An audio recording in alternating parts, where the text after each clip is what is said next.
ये सुझाव दिया कि किसानों को फार्मर्स लॉ वापस लाने का प्रधानमंत्री जी से निवेदन करना चाहिए। जब फार्मर्स लॉ प्रपोज हुए थे तो हम बहुत सारे लोगों ने जो है उनका समर्थन किया था।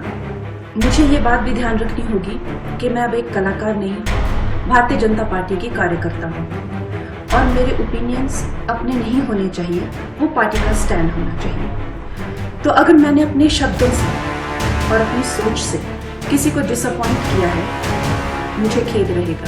नमस्ते दोस्तों, पिछले बीते कुछ दिनों में मीडिया ने मुझसे फार्मर्स लॉ पे कुछ सवाल किए और मैंने ये सुझाव दिया कि किसानों को फार्मर्स लॉ वापस लाने का प्रधानमंत्री जी से निवेदन करना चाहिए।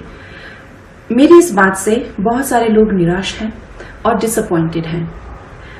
जब फार्मर्स लॉ प्रपोज हुए थे तो हम बहुत सारे लोगों ने जो है उनका समर्थन किया था, लेकिन बड़ी ही संवेदनशीलता से और सहानुभूति से हमारे माननीय प्रधानमंत्री जी ने वो लॉज जो थे वापस ले लिए थे और ये हम सब कार्यकर्ताओं का कर्तव्य बनता है कि हम उनके शब्दों की गरिमा रखें।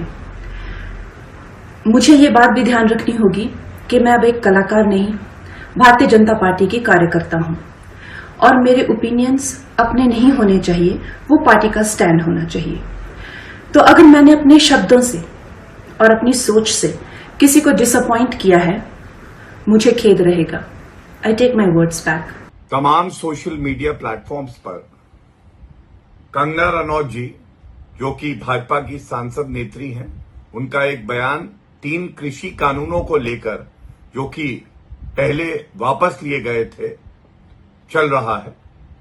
मैं बिल्कुल स्पष्टता से कहना चाहता हूं, ये बयान कंगना रनौत जी का व्यक्तिगत बयान है एवं भारतीय जनता पार्टी की तरफ से ना कंगना रनौत जी ऐसा कोई बयान देने के लिए अधिकृत हैं और ना ही उनका बयान जो पार्टी की सोच है 3 कृषि कानूनों को लेकर उसको दर्शाता है। इसलिए उस बयान का हम खंडन करते हैं। देखिए, ये कंगना का अपना व्यक्तिगत स्टेटमेंट हो सकता है एंड जरूरी नहीं है कि हर स्टेटमेंट में आप कमेंट करें। ये उनकी अपनी सोच हो सकती है, बट जब तक अधिकृत तौर पर उनकी पार्टी की तरफ से कोई ऐसी बात नहीं आती, मुझे नहीं लगता कि किसी भी हर बयान पे कोई भी टिप्पणी करके उस कंट्रोवर्सी को बढ़ाने का कोई मकसद है। जब तक सरकार की तरफ से या अधिकृत पार्टी की तरफ से कोई ऐसा स्टेटमेंट नहीं आता, मुझे नहीं लगता उस पर कमेंट करने का कोई फायदा है। एक बार फिर से एक भारतीय होने के नाते मुझे मेरे प्रधानमंत्री पर गर्व होता है। उनकी हर अंतर्राष्ट्रीय यात्राएं जिस तरीके से न सिर्फ देश के मान सम्मान को बढ़ाने का काम करती हैं, बल्कि जिस तरीके से हमारे देश की मजबूत पहचान को अंतर्राष्ट्रीय स्तर पर भी बढ़ाने का काम करती हैं। हर डिसीजन मेकिंग में जिस तरीके से आज की तारीख में भारत का एक महत्वपूर्ण से है। उस दिन जब मेरे प्रधानमंत्री जी ने अपने संबोधन में ही बोला कि आज की तारीख में जब भारत बोलता है तो दुनिया सुनती है, और हकीकत है, भारत जब आज की तारीख में बोलता है तो दुनिया सुनती है, क्योंकि भारत का वो कंट्रीब्यूशन अब रहा है हर क्षेत्र में। इस बार के विजिट में भी आप देखें जिस तरीके से अलग अलग कंपनी के सीईओ से, ग्लोबल कंपनीज के सीईओ से जिस तरीके से प्रधानमंत्री जी की मुलाकात हुई, जिस तरीके से भारत से चुराए गए आर्टिफैक्ट्स थे उसको जिस तरीके से 297 ऑफ देम को वापस लाया गया है, ये कहीं ना कहीं भारत की एक मजबूत पहचान को अंतर्राष्ट्रीय स्तर पर दर्शाने का काम करता है। क्वाड समिट के लिए मेरे प्रधानमंत्री जी गए थे। क्वाड 4 देशों का ये समिट है, उसमें जिस तरीके से भारत की एक महत्वपूर्ण योगदान है। अलग अलग विषयों को लेकर चर्चा हुई, सर्वाइकल कैंसर को लेकर हो, आपने टेररिज्म का जिक्र किया, इन तमाम विषयों पर जिस तरीके से भारत प्रधानमंत्री जी के माध्यम से एक मजबूत पहचान को स्थापित करने में कामयाब रहा है, ये एक नए भारत की दिशा में, एक विकसित भारत की दिशा में भारत के मजबूत कदम है। और इसके लिए मैं पुनः मेरे प्रधानमंत्री आदरणीय नरेंद्र मोदी जी का धन्यवाद करता हूं और उनको एक बार फिर से एक सफल यात्रा के लिए ढेर सारी बधाई, शुभकामनाएं। उन्होंने फिलिस्तीन प्रेसिडेंट से जो मुलाकात की है, गाजा में जो चीजें हो रही हैं, आपको लगता है वो क्या भी रहे हैं कि हम सपोर्ट भी देंगे ताकि वहां पर शांति भी मेंटेन रहे? प्रधानमंत्री जी के शब्दों में कहूं, ये बात सत्य है कि भारत युद्ध का नहीं बुद्ध का देश है।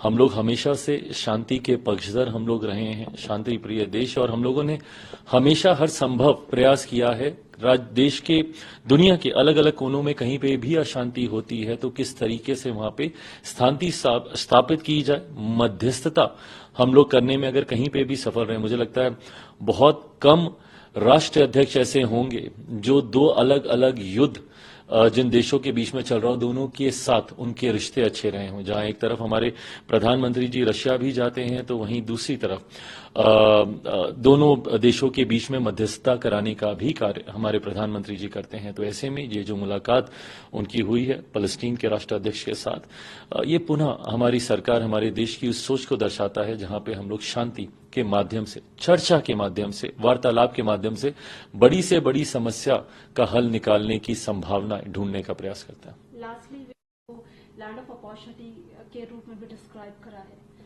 And which is true. हम लोगों की आबादी आज की तारीख में हमारी ताकत है। हमारे प्रधानमंत्री जी की खूबसूरत सोच है कि उन्होंने आपदा तब को अवसर में बदलने का उन्होंने काम किया। कोरोना के दौरान जब दुनिया भर में पैंडेमिक था, कई देशों ने जहां ऐसे में अपने घुटने टेक दिए, उस वक्त हमारा देश सबसे ज्यादा मजबूती से उभर कर आया। हमने न सिर्फ अपने देशवासियों को बचाने का काम किया बल्कि दूसरे देशों में भी वैक्सीन पहुंचाकर उनके लोगों को भी हम लोगों ने बचाने का काम किया। तो ऐसे में आज की तारीख में जो हमारी आबादी, जो कई देश सोचते हैं कि संभवतः हमारी लायबिलिटी होगी, उसको कैसे हम लोग एसेट में कन्वर्ट करें, इस सोच के साथ हमारे प्रधानमंत्री आगे बढ़ रहे हैं।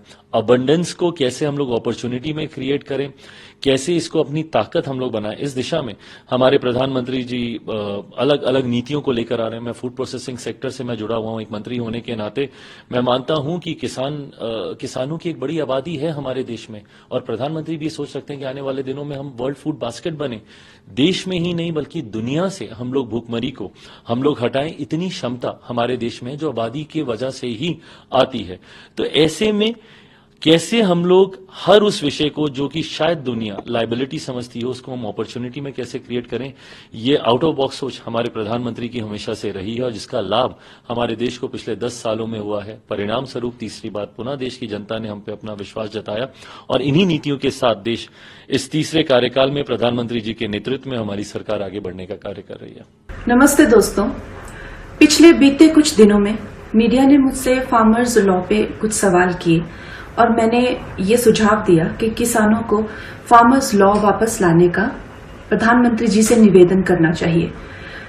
मेरी इस बात से बहुत सारे लोग निराश हैं और डिसअपॉइंटेड हैं।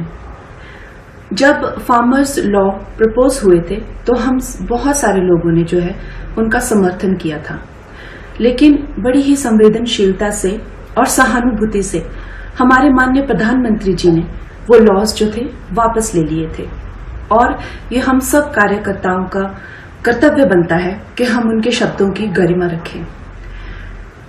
मुझे ये बात भी ध्यान रखनी होगी कि मैं अब एक कलाकार नहीं, भारतीय जनता पार्टी की कार्यकर्ता हूं और मेरे ओपिनियंस अपने नहीं होने चाहिए, वो पार्टी का स्टैंड होना चाहिए। तो अगर मैंने अपने शब्दों से और अपनी सोच से किसी को डिसअपॉइंट किया है, मुझे खेद रहेगा।